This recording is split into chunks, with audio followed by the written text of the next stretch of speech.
परवा ना मराठी टीव्हीवर मला ट्रम्पच्या विधानाबद्दल बोलायला सांगितलं की आयफोन म्हणे भारतात नाही बनवायचे. अरे जर का चीन किंवा भारत असा पर्याय असता तर बहुतेक सगळे अमेरिकन म्हणतील की भारतात बनवा. पण अमेरिका पर्याय असेल म्हणजे एखाद्याच्या निष्ठेवर आळ घ्यायच्या आधी त्याचा पक्ष तरी बघा ना. म्हणजे तुम्ही एका मुलाला म्हणाल, ए तू का रे औरंगजेबाच्या बाजूने बोलतो? आणि ते पोरगं म्हणेल, काका माझं नाव आहे कुमार सलीम अकबर मोगलपूरकर. मग तो स्वतःच्या नातवाच्या बाजूने बोलणारच ना. आणि मी बोलू का मनातलं, म्हणजे राग येणार नसेल तर असं सांगायला पाहिजे ना कोणतरी. कोणी मला म्हणालं, रवी तुझे केस किती छान दिसतात, तू खरंच माझा मित्र आहे का? मला आपल्या महत्त्वाकांक्षेला काय भीक लागले तेच समजत नाही. अरे कुठली ती ॲपल कंपनी अमेरिकन, त्यांचं डिझाईन अमेरिकन, त्यातले काही पार्ट चीनमधून येणार आणि कोणतरी सांगणार, हे शमशेर ते 2 पार्ट जोडून घ्या.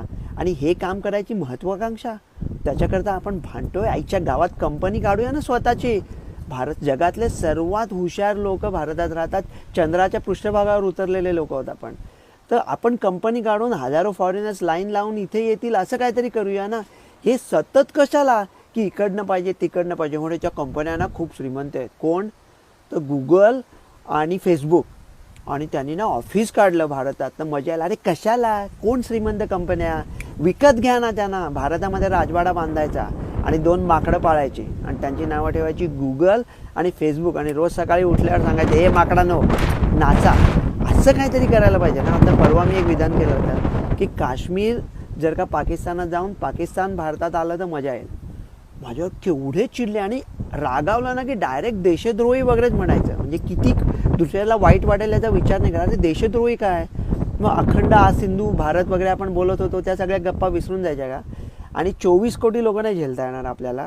ते ब्रिटिश किती होते? मुठभर होते. 10-12 लोक होते. ते येऊन जरबेने राज्य करून नाही का गेले दंडुके मारून. काश्मीर ते कन्याकुमारी आणि ढाका ते डेहराडून. आपल्याला 24 कोटी लोक नाही पेलता येणार. म्हणजे किती दिवस आपण म्हणजे असं ते ईसा काका, टिपू, भुरा, गौरी असा विचार करत राहणार? कधी आपण त्या कॅप्टन रसेलसारखं छद्मी हसत लोकांकडून, अरे नाही तसं करायला ना सुद्धा थोडा हरामीपणा लागतो. म्हणजे ते आपल्यामध्ये कधी येणार आहे? आपण कधी करणार आहोत ते आपल्यामध्ये कधी येणार? मेघांच्या गर्जनेने खवळणीवरती सिंह पाही स्वभावे, काका त्वा भीती सारी तजुनी मास खंडास खावे, जो उन्मत्त गजांच्या खरतर नखरी फोडूनी मस्तकाते, झाला रक्ता पिऊनी नचमृत पशुच्या इच्छितो ते कणाते. या कवितेमधले आपण कावळा नाही, आपण सिंह आहोत. मग कशाला मांजरासारखी म्याव म्याव करतोय? राग आला असेल तर माफ करा, पण अगदी कळकळीने बोलतोय. एवढे हुशार लोक